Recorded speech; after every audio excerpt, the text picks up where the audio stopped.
We're just going to get on, do this. Not scare him, get you all sorted, all right? John? Do you remember where you are? King's College Hospital, London. Thank God. A major trauma centre. Hit the curb, jackknifed onto the verge. Have we got a good pulse? Have we got an output? And one of the busiest A&E departments in the world. He will probably scream, but he won't remember. No, stop! Ah! A place where love, Come on, sir. Let's go. Up you go. No. Yeah. life, There you go. I love you. I love you too. and loss It's all right. unfold every single day. Don't cry. And we'll make sure Mummy stays with you. Well, listen. Right, who's not busy? Squeeze that. We can't give up on her. Come on. We've got to be strong for Mum, if it is the last bit. Hey. All the patients you're about to see were treated in one department. Well done. In just one 24-hour period. I never cease to be amazed at the robustness of human beings. I love you. And the strength of their relationships. Love, it's a reflex. It's what you do. For many of the families, despite the devastation that they may be facing, they give unconditional love.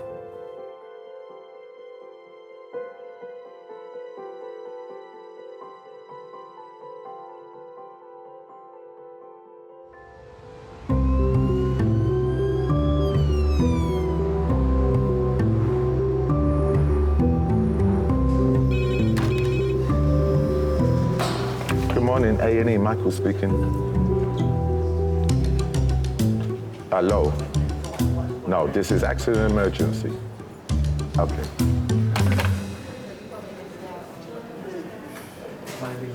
It's getting silly now, man, come on. I need to go and have a beer or withdrawal stuff.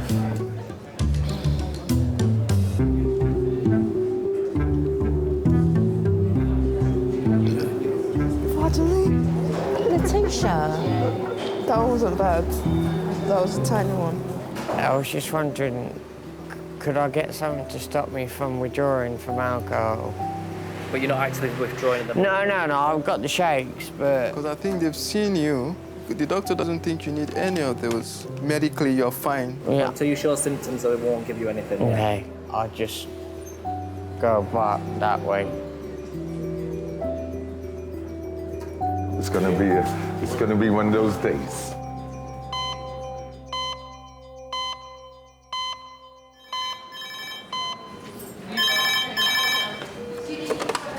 Any resource King's College Hospital.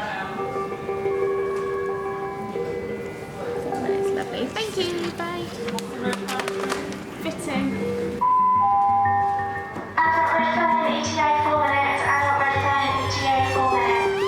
Fitting after head injury. So do you think it's a fit and then fall over and hit the head? Have we got lorazepam, sister, or have we got diazepam?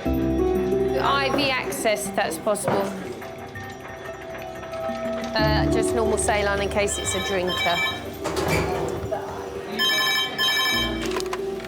Hello, King's A&E Resource.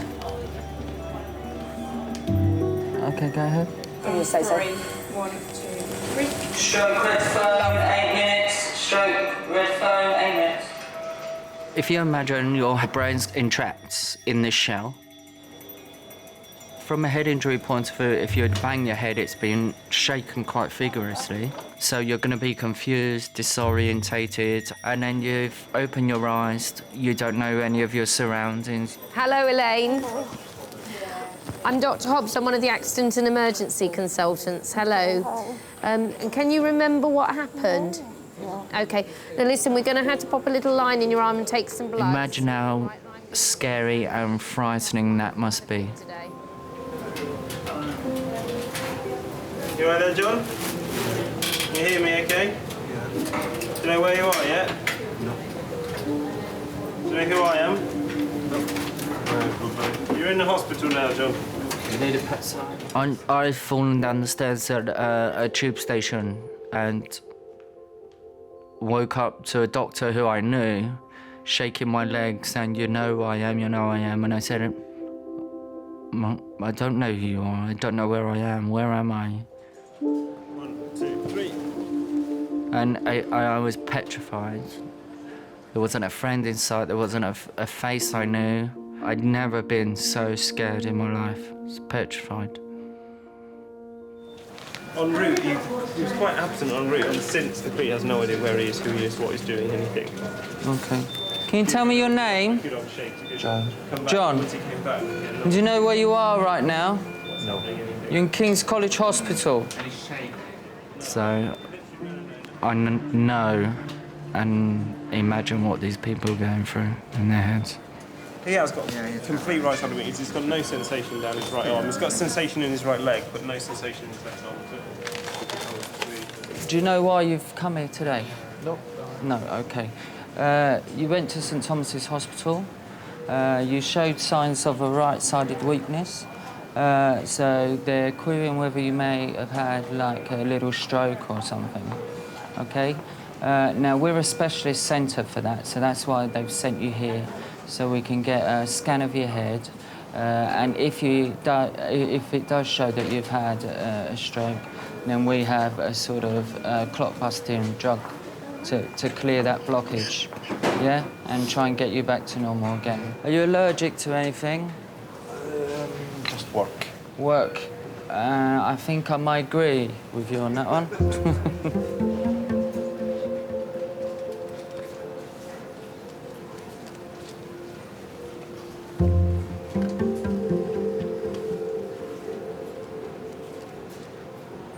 How quickly can things change with a person with a head injury?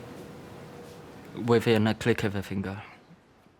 You could be asking them their name, and then they could be fitting, next minute they're unconscious, next minute they could be dead.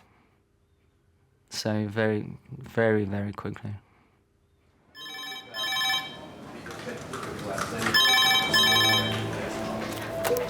Hello, King's A&E. 12 minutes. OK, thanks so much. Thanks, bye.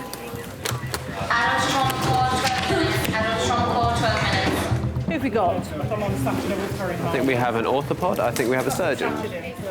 All we know is that he's a pedestrian hit by a motorbike, so we need to make a quick assessment. So does everybody know what they're doing?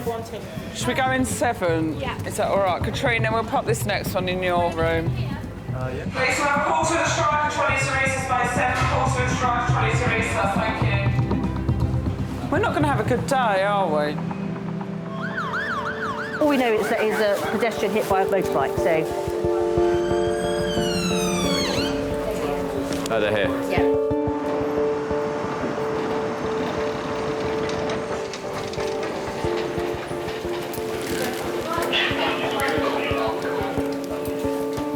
"47-year-old Chrissy was crossing a road 500 metres from her home when she was knocked down by a motorcyclist. Okay, this is Chrissy, she's a 47-year-old female, hit approximately an hour and 15 minutes ago, left-hand side impact with motorcycle RTC. Querying her loss of consciousness, she doesn't remember the incident at all. She's got impact on the left-hand side of the face, she's got all just swelling to the left-hand side. We'll wrap you all up in a minute, OK? We just need to get some clothes off, OK, lovely? A is clear for her central. Concussion is equal. The left side of Chrissy's face took the force of the impact. The main concern is potential bleeding behind the eye or in the brain. Okay. Coming up and just going to try and lighten your eyes, okay? Pupils 3mm both reacting, no regular medication. Doing really well. Chrissy, got a concussion, my love, and a little bruise in your brain. OK, we're going to scan your head. Do we need to ring anybody? Depends how long I'm going to be here, maybe. You got some details of ringing anybody? No.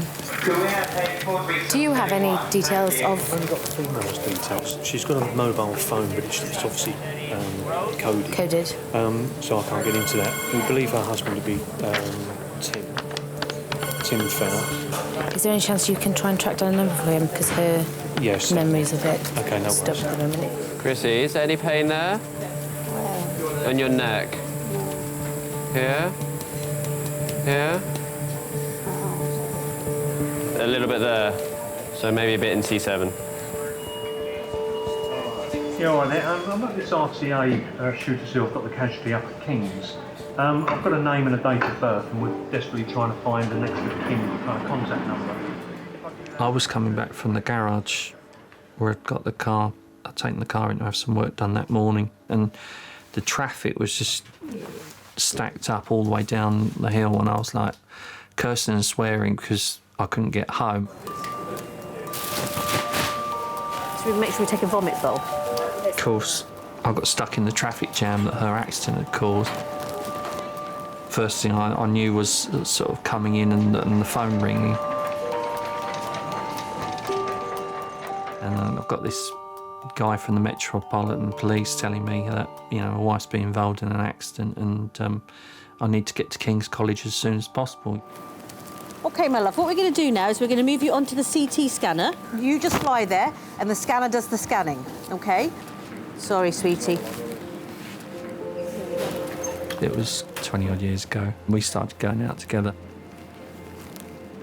Ready, brace, roll. Slide. We didn't work in the same office as such, but on the same floor. I'm pretty certain it was almost love at first sight.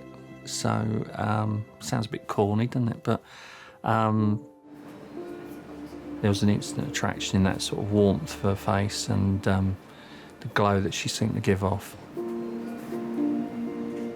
And within a matter of weeks, I'd sort of proposed to her and said, well, you know, why don't we sort of make it a go of, you know, a proper go of things and get married, so. She's got a head injury. She's got a head injury. She's got quite a bad bruise around her eye. She's got a black eye here and a little laceration. I think I felt some gravel here, but we haven't really examined her scalp with the collar off, if you see what around the back of. But there's no huge big hematoma there. It's all here. I suspect she may have some facial fractures because she's vomited blood en route. But she's very, very sort of drowsy and amnesic. At the GCS-14. 2 hours after the accident, there's the police there. There's still the tape up and everything. And this police constable was sort of more or less gesturing that I couldn't go through. And I'm like, well, you know, I said, well, the accident's actually my wife that was involved in the accident. So I suppose I didn't really ask any questions because I didn't really want to know in a way. I was just focused on the idea of getting to the hospital.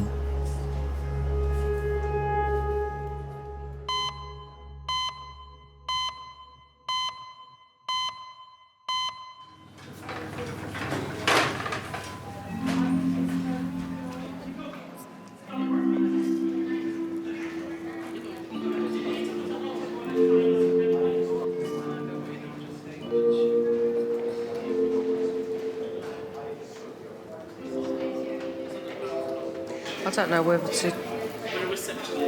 I like even like taking that as a compliment.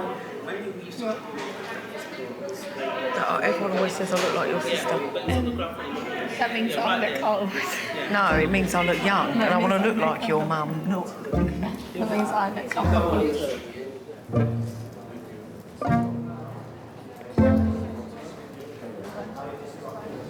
That wasn't me. Lacey was born 40 years 19. Who did? Lacey was 19. Her mum thought I was 19. So that's embarrassing, Roxanne. She showed her mum a picture back from my birthday and that, and then she was like, how old do you think that girl is? And then she was like, about 19. Roxanne, that's embarrassing more than anything. Hello?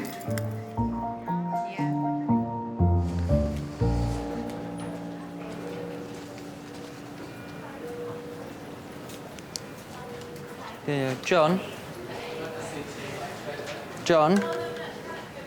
John? You all right there?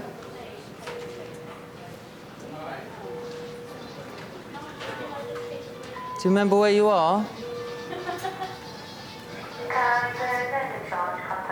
I was just speaking to you. My name's David. You're at King's College Hospital. Okay. Do you remember anything else I said to you? No. No. OK.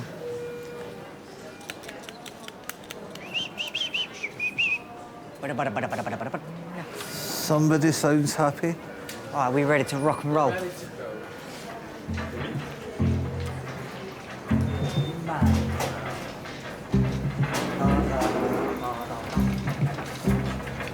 And now the end is near. I must see. I face the final curtain. Yeah, you got it, my friends. You got it. You got it. They did it my way.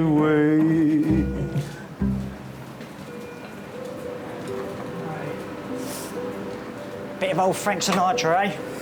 Oh, he can't beat him. Hello. Do you think you'll be able to shuffle yourself over onto our bed, or do you want us to slide you? Of course I can shuffle. Lovely, great. Lovely. I could tango as well if you want. Just the sliding for the moment, maybe the tango later. Oh. I know, spoil sport. A stroke is a blockage to a vessel which stops oxygenating blood getting to various parts of the brain. If you have a blood clot on the left side of your brain, your right side of your arm and leg will stop working.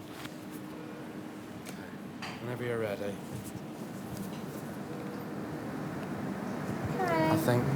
The leg's not working. Not working. Okay, Let's we slide. can slide you Let's then. slide you across. All right. Why is it not working? Well, we're not sure at the minute, so that's why we're going for the scan of your head, okay? But let's slide you across. All right. It won't take too long.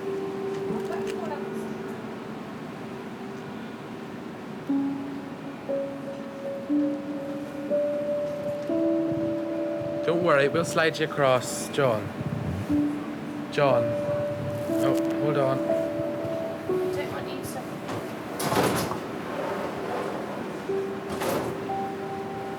Lovely, well done. Keep coming over. That's lovely. And all you need to do for this is keep very, very still for me, okay? Okay. Do your eyes just while the lasers come on, just so they don't hurt your eyes. Okay. Nice and still there.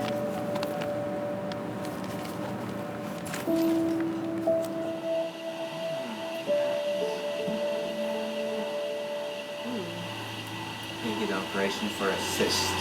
That would be it. Yeah.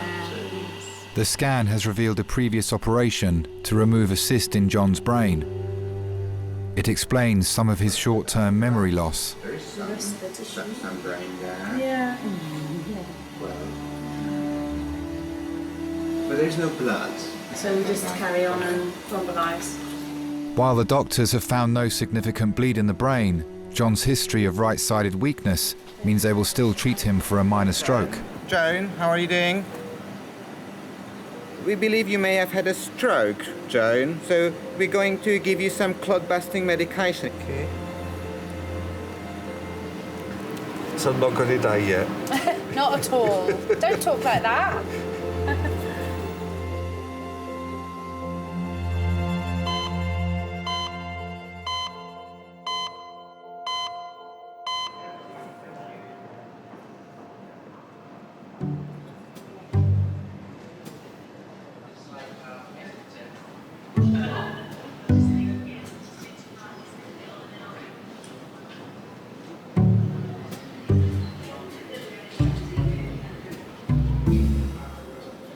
I swear I blink about 1,000,000 times a minute when I'm tired. You always blink. I know.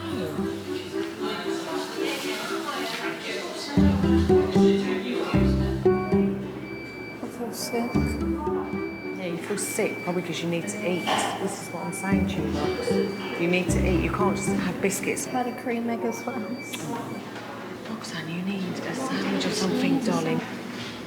Shall I quickly nip round then? We're better off going now. Go on then. Yeah, we're going. Go on then. All right, wait a minute. Why are you eating a minute? And be rich.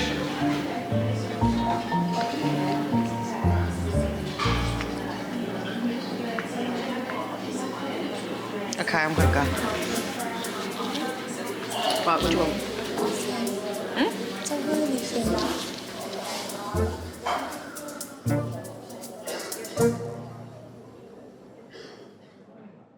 OK, my love. The scan does show you've got a broken bones around your eye. Sure. That's OK, they get better. And you've got a little fracture in your skull, OK? So you've obviously, when you landed, just landed front here. These things will fix. That's why you feel terrible, why you're vomiting some blood. The scan shows that you haven't got anything wrong with your brain, so that's good. But you probably do have a bit of a concussion. So you're definitely going to be with us for today in hospital.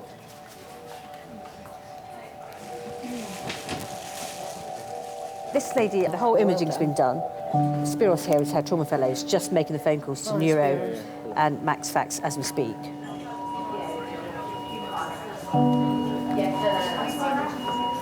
Sorry, how this morning was supposed to work out, was it?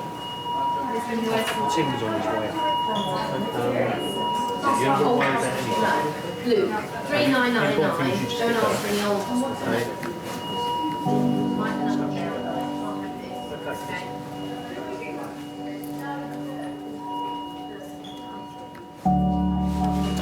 It's a significant accident, and like she does not. Your mother walking past would say she doesn't look right. Yeah. Do you know what I mean? It's not life-threatening. It may be life-changing. When people have severe head injuries, they can have epileptic fits. They can have character changes, particularly the frontal ones. The truth is, you're not necessarily back to normal again once you've had a serious head injury. You can affect blood flow to particularly the frontal cortex, where our personality comes from, and our personalities change.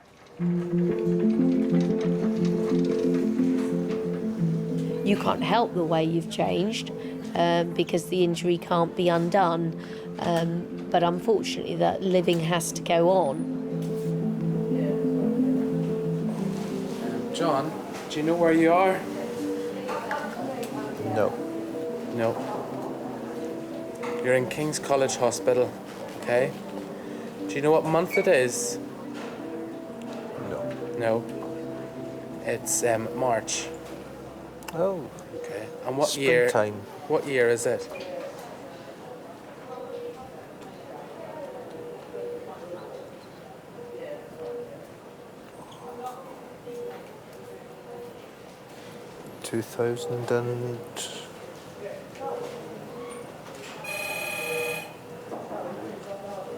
Eight. It's 2012. No. No, it is 2012. Okay. All right, all right.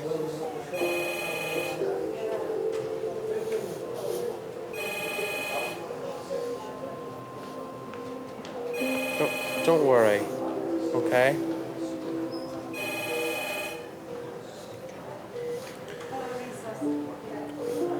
Gonna have to shine light into your eyes as well.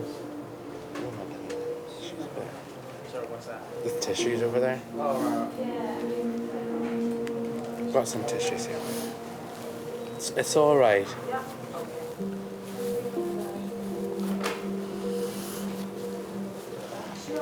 Okay. Yes. It's gonna be all right. Hello. Full cream or low cream? What time do you have your dinner then? I'll have it later. What time do you have yours, Irene? Later. About 6:30. What do you use all day then? I haven't eaten anything yet. Haven't had anything, but I only usually have a sandwich anyway. You have no breakfast, friend? No. I only have a bit of toast in the morning. Oh dear.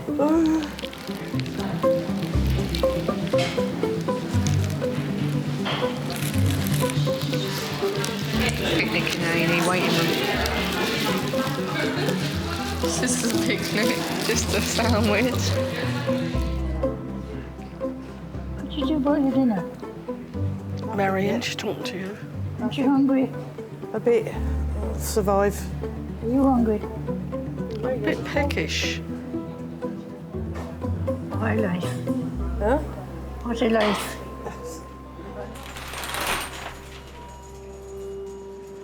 Oh, hello, Eye Clinic. Sorry to trouble you. Can I speak to the ophthalmology registrar on call, please?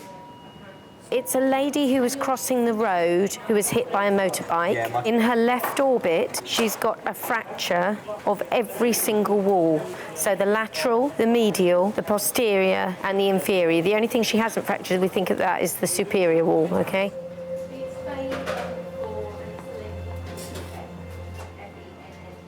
I met Tim when I was 21. He was just very, very good looking. It was just wow. And we were engaged within 3 weeks. 3 weeks before the wedding, I turned around to him and said, sorry, don't want to marry you. To Tim, because I said those words, you know, I don't want to marry you, he just sort of switched off. For me, I thought he was just moving out to just think and get, you know, just get himself together, and that he was, you know, gonna come back, and then we'd ever talk about it, but he never did. Hello, Mr. Fenner. I'm Dr. Hobbs. I'm one of the emergency medicine consultants. Your wife is able to speak to you in there, but she has had a head injury. I don't need you to do anything apart from sit there and hold her hand. And then about 4 years ago, I wrote to him and I said, you know, would you want to get in touch and so we could just sort of have some closure, because you just disappeared and there was no closure, and for me it just was left hanging for over 20 years. She'll be better for seeing you. Yeah.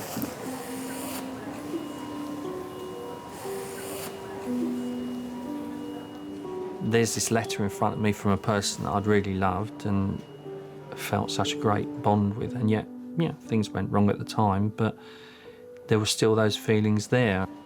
I actually sat on that letter for about a month thinking about things, and I got to the point where I thought, well, what have I got to lose?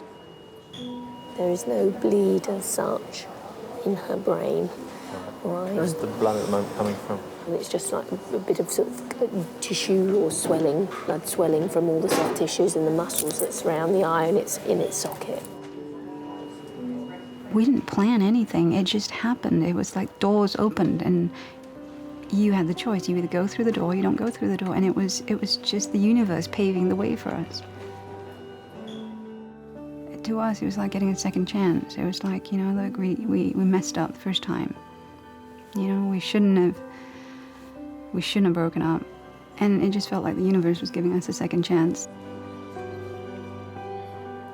And I suppose I felt an overwhelming sense of, you know,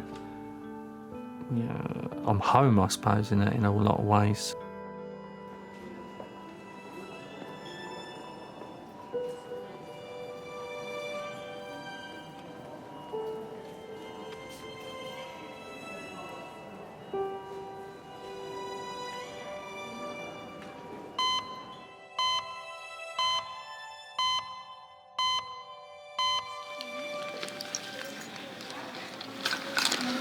Seriously.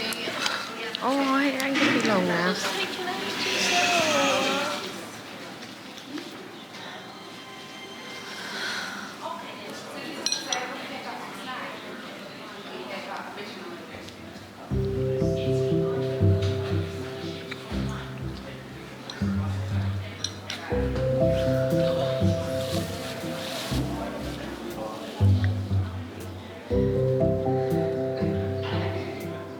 What have we got to wait for now? For him to arrange the scan.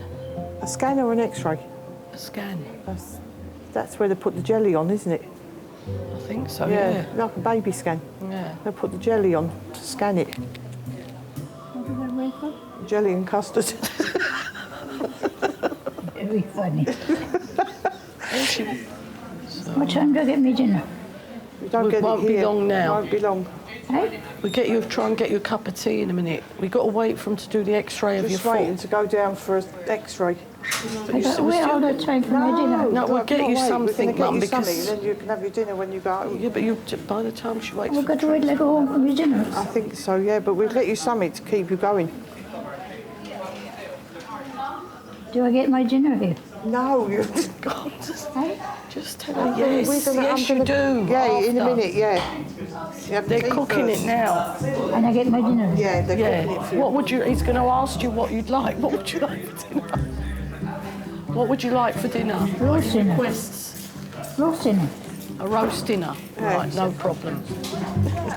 Oh, you got to go and buy it somewhere? No, they're going to do it for us after that. You can't eat before the scan. You're not allowed to eat before the scan.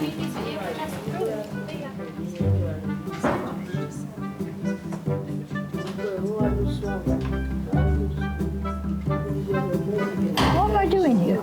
They're X-raying your legs to see why it's swollen.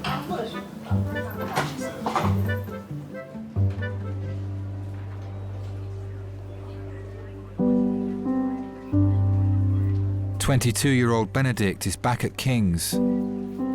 He's been drinking. At the time, before I realised I had a drinking problem, I felt on top of the world.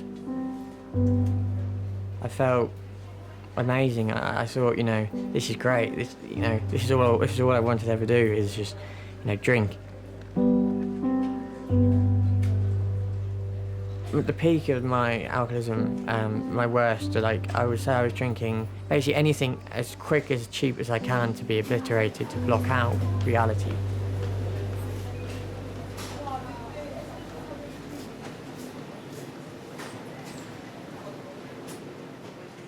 I was just in my own little world. It was just me, the street, the off-licence, and the can of lager. That was me. How much do you normally drink a day? About 74 units. About how many? 74 units. 74? Yeah. A day? In one day? Wow. And in the cider, is it just cider? Cider, yeah.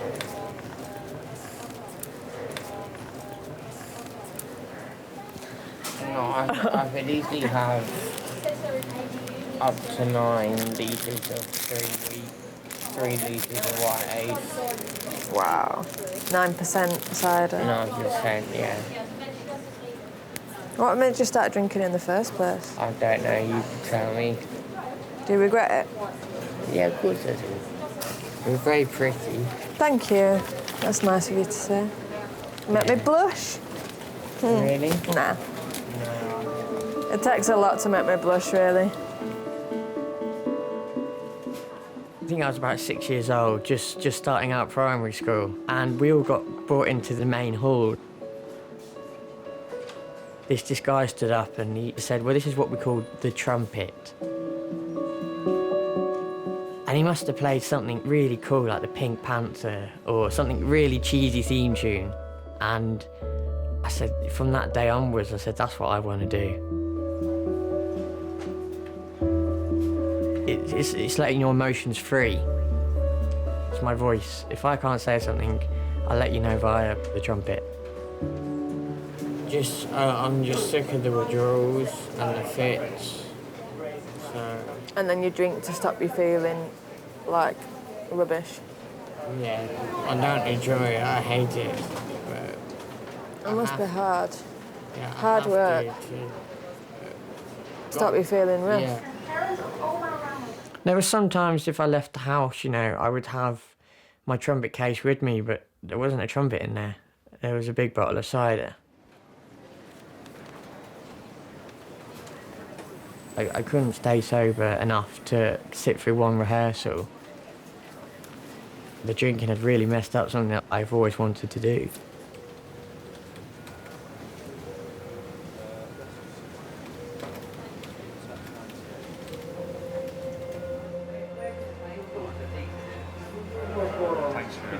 Yeah, I had a chat with her earlier, so she's got more groggy now. I wish her a speedy recovery.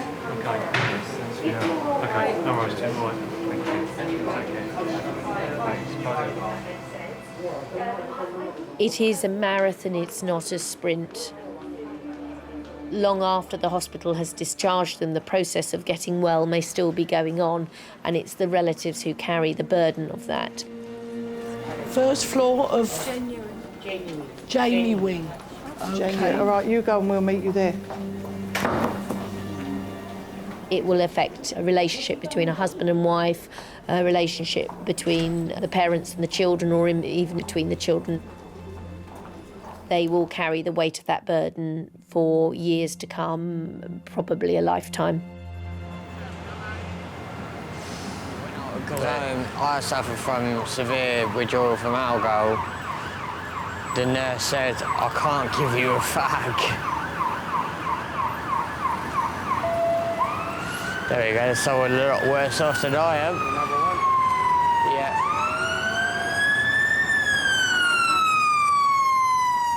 I had 3 children.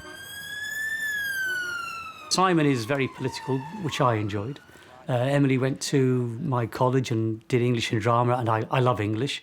And Benedict took up the music, and of course that was my first love and first profession. I'll see you in a sec. I'm very proud of Benedict. Taking the lead in Tchaikovsky 4 or Bruckner 4, I mean, at one end of the spectrum, or hearing him playing a trumpet concerto from memory. But when somebody that you've brought up and been proud of is an alcoholic, I think there aren't enough words really to describe the intense sorrow and pain that one can feel. It's a disease which just, it's like, in a sense, it's like cancer or you know, MS. It doesn't matter who you are, where you live, how rich you are, how powerful you are, whether you have one parent or no parents, whether you're in prison or whether you're a high court. It just grabs you, and I think there isn't. I don't think there is a stereotype. It can happen to anybody at any time. No.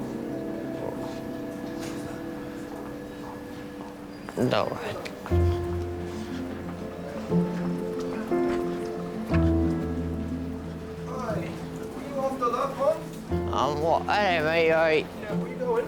I've got a bed. You got a bed where? I don't know. Wait.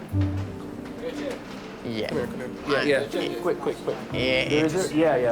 Yeah. Put it away. Yeah. It's all right. Yeah. He's just getting back to his walking back slowly. Yeah? Yeah. Walking back. Is it this? Don't need a chair. No. You're gonna fall, mate. Yeah.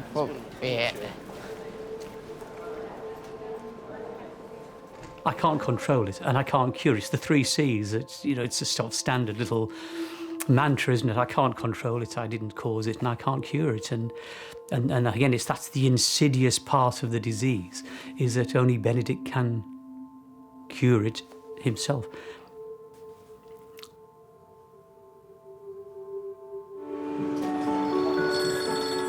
Hello? There's no blood clot. Oh, and everything's all right. Oh, so where are you now? On your way back? All right, see you in a minute. Bye. Show me the pictures you took in Great Yarmouth that you said you had on your phone. No, on the camera. Oh, was it? Take Annie on the phone. We're never going to see them then. No, I didn't take Annie on the phone there. So she's okay, there's no clot? No clot.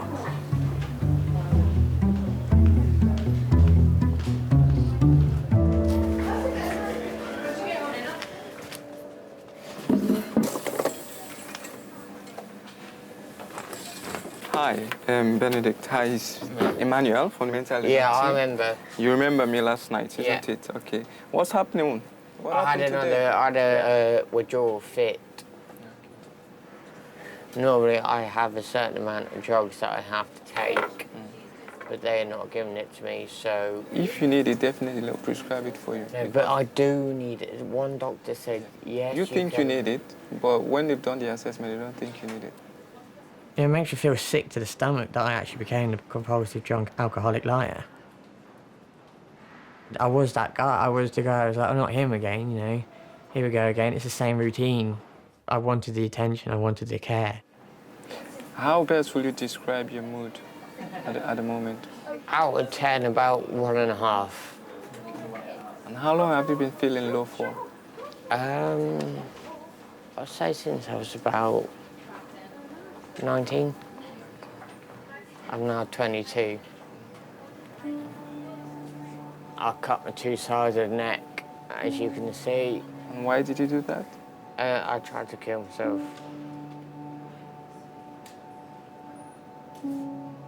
I was going to go for here, but I didn't have the balls to do it, so... When I say the ball, I didn't have the guts to do it, because I was dead scared of what could happen if I did it. So. There have been many times when I've said to myself and to others, something has to happen here. This cannot go on. Do I kick him out on the street? Do I spend thousands in a private rehab? I cannot handle this anymore. Do you still feel like you want to hurt yourself? No, not at the moment. No. I just want to have a beer. Because I know that's the one that's going to stop me from feeling the way I feel. You know what I mean? Why haven't you kicked him out? Why do you think you haven't? I love him too much.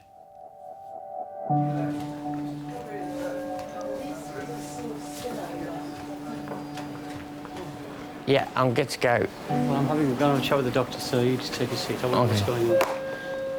I'm not going to see him on a park bench or drinking with the winos down the street corner.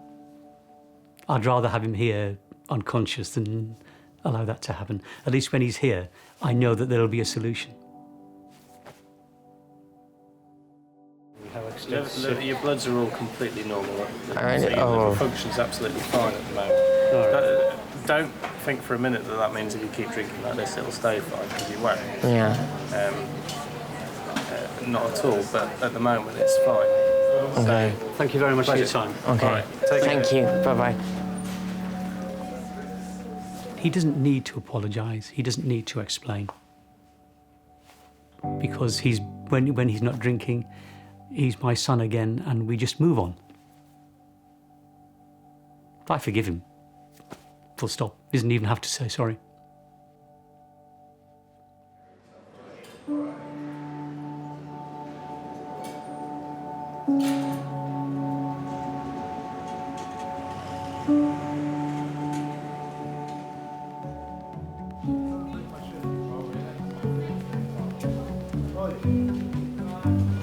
Missing you already. Bye.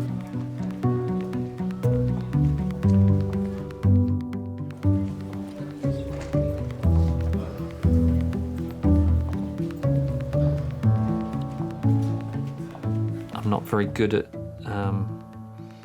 being romantic or anything else. I suppose that's the one good thing that's come out of the accident, is the fact that it's woken me up, and hopefully I think she sees that I actually try harder now. Couldn't imagine life without her, really.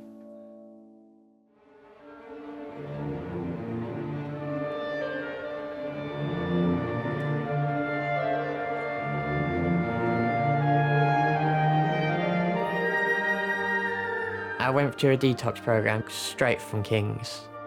I was there for 3 days. It wasn't easy, obviously, because I was the youngest there by about 30 years. But I did it.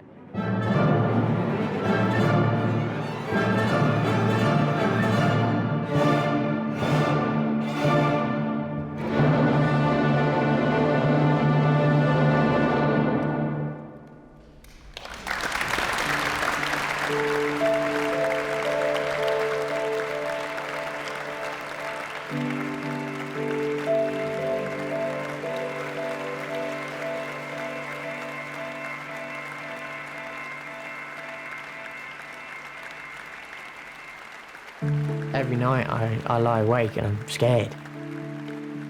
Dad was powerless over my addiction and my actions. You know, the one thing he said to me was, I'll always have a roof and a plate of food. But I didn't realise how grateful that I should have been at the time, you know, to have a roof, a bed and a full stomach every night and every day, you know. To this day, can't thank him enough.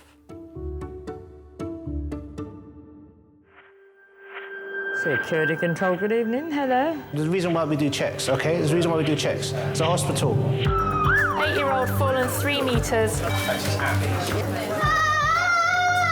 Do you want to go round? Head injury in children always makes me worried.